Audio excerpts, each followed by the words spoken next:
Hey guys, Eric's Comics here. So today I'm gonna do Justice, which is this 12-issue maxi series that I just got today in the mail.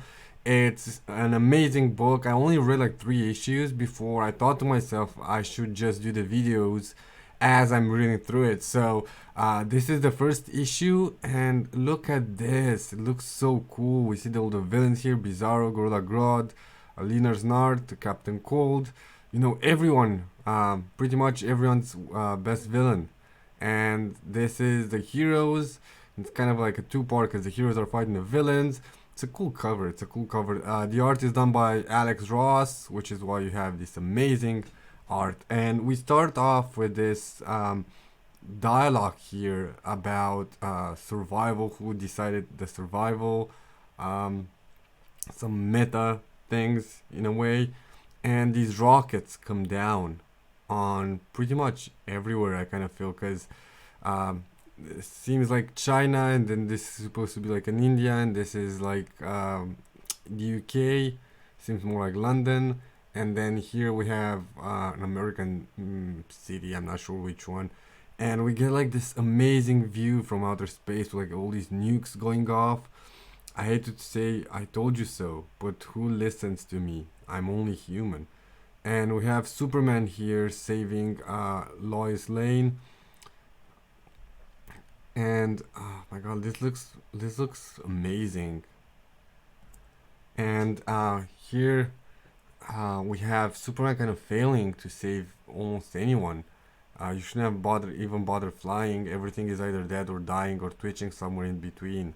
If you were a man, you'd walk, you'd accept that anything that could have been done to prevent this needed to be done long ago. But you're not a man, you only pretend to be one. Finally, and only when you face a crisis you realize it's too large and too late for you to handle, you call your compatriots. That's pretty much a Justice League he's referring to here. This mysterious narrator. And we see here Wonder Woman, and in the canon, she's supposed to be made of clay because she's part of this Greek god mythos. And I think Athena was like made of one of the Titans' head and like sea foam, something like that. So she has an equally mythological origin, and we see her crack, like the clay she's made of cracks. She's in Rome, and she's like, "Hera, help me!" And then shouting for Superman.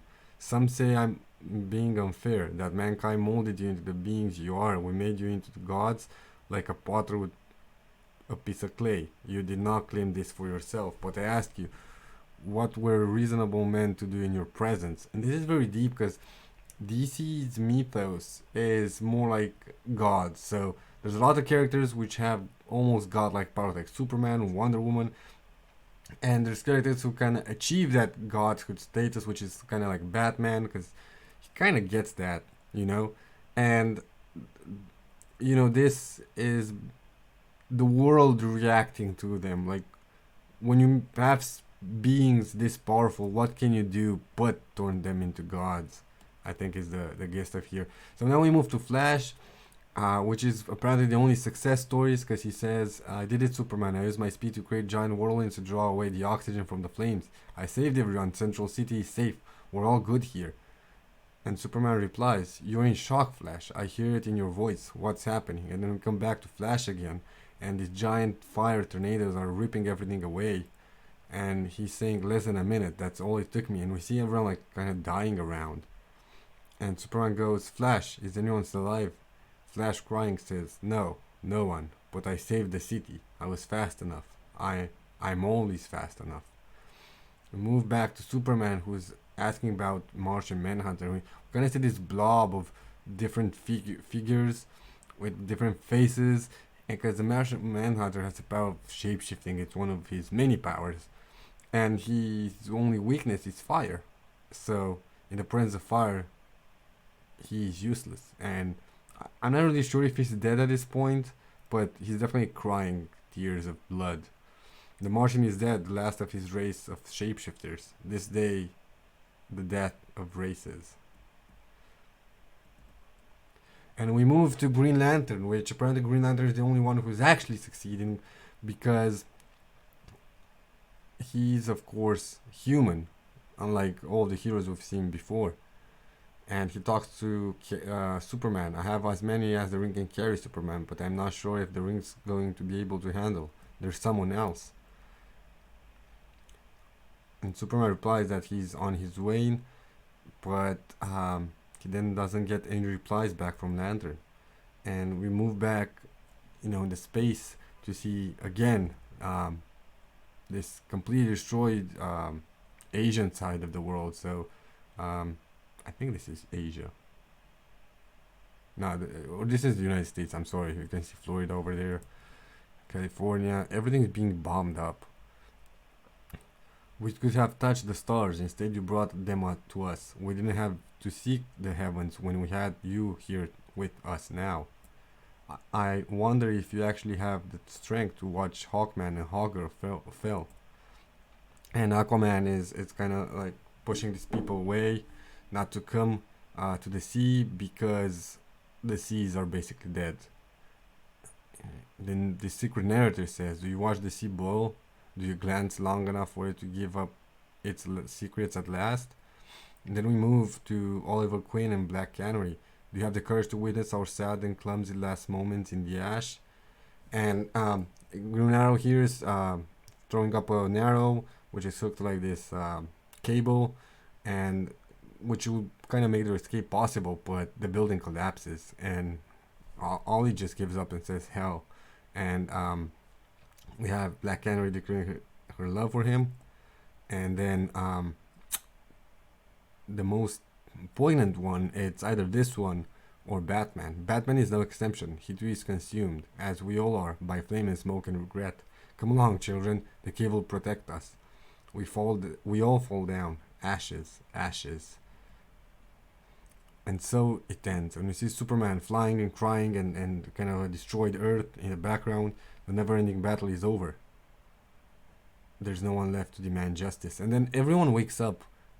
This is Black Manta. All the villains. We see here Cheetah. They're all having the same dream. Edward Nygma over and over again, every one of them. And this is, I think, Toyman. Also that humanity will survive these creatures of tomorrow. So we then move on to Aquaman, which is kind of the focus of this first issue.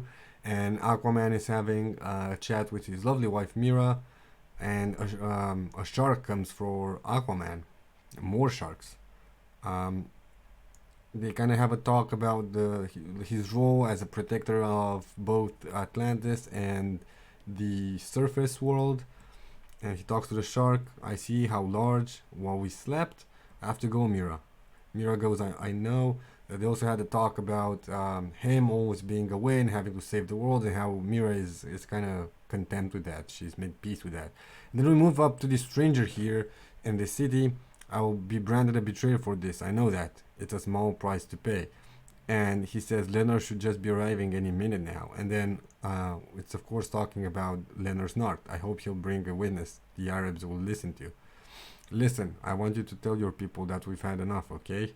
So he goes down of the buggy and he activates his cold ray and makes like a giant ice mountain. They say it's a cold world, but it doesn't have to stay that way. We're going to change it. Tell everyone. If they don't believe you, show them what I did here. There, maybe now I'll be able to get a decent night's sleep. And this is gonna play a big part up to the story I've read. So we go back to Aquaman, which kind of sees this huge black ball underneath the ocean. I wonder when at last he sees you, how Aquaman will feel.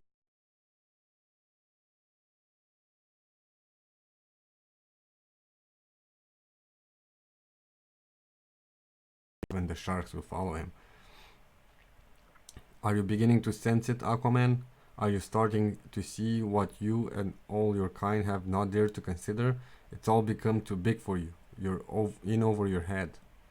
So this is beautiful art right here. And he has a fight with Black Manta and some of his soldiers, but what really gets him down is his sharks betraying him. And Black Manta says, I'm not required to deliver you with hands and feet. And Aquaman just kind of is defeated by pretty much his own quote-unquote subjects. I'm tempted, if only out of a deep want for justice, to let them consume you, but there's much required from you. So his last words are just a cry out to Mira, and then we move out to Lex Luthor, which is having a conversation with Black Manta. What's your answer to that, Luthor? I don't know, but we're all having the same nightmares now. And in the dream, the Justice League was powerless to save even one. They'll be powerless to save anyone from what's coming. It's up to us. And Luthor is pretty much apparently recruiting all these supervillains. Take whatever seat you like. You're the first one to arrive. And then we have Aquaman here, kind of fainting, lost a lot of blood, and it starts. This issue, like the whole story, starts like a big, mystery. Kind of how Watchmen starts with the death of the comedian. This one starts with like the death of the whole world, minus Superman. But it's a huge mystery. It also starts with like a smaller mystery, like who kidnapped Aquaman, why did he get kidnapped, what's the purpose of all this. So I hope you guys enjoyed this video. I hope you guys enjoyed the story if you've read it so far. If not, I hope you enjoyed my telling of it. If you did enjoy any of the above, please leave a like. Please leave a comment on this issue, the whole series. If you've read it, please don't spoil it for like other people. And please subscribe. Thanks. Bye.